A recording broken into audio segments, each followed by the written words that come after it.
At kids' church on Sunday, the pastor stood in front of the children and told them, I want you to practice being quiet for 5 seconds.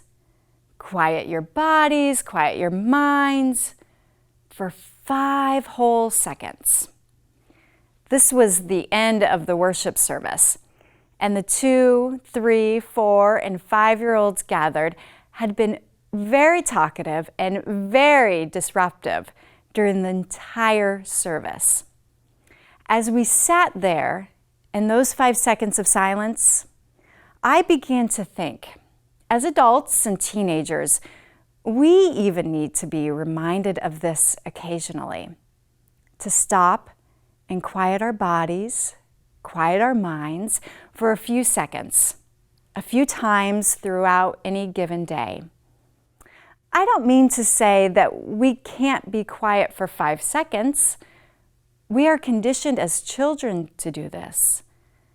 But how often do we sit quietly and are present in the moment, just listening for God? I know I struggle to be present, to turn off my mind from thinking about my always growing to-do list of chores and errands and tasks to be completed. So for today's Disciples' Generous Response, I want us to do something that seems so simple, yet is so very difficult. We are going to sit for a few seconds together, quietly.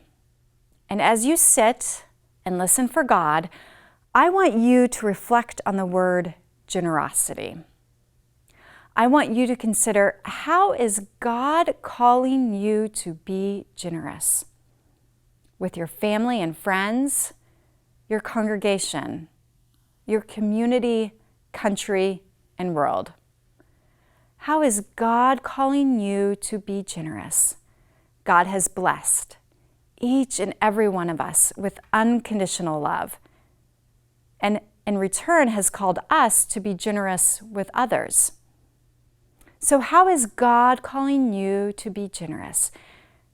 During this period of quiet, if you find your mind wandering, I want you to focus again on the word generosity and to consider, how is God calling you to be generous?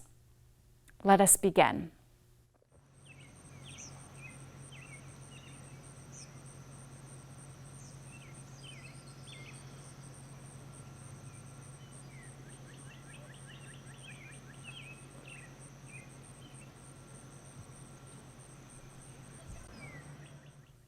Amen. My prayer for you is that you find time today and throughout the week to stop, be quiet for a few seconds each day and reflect on this question. How is God calling you to be generous?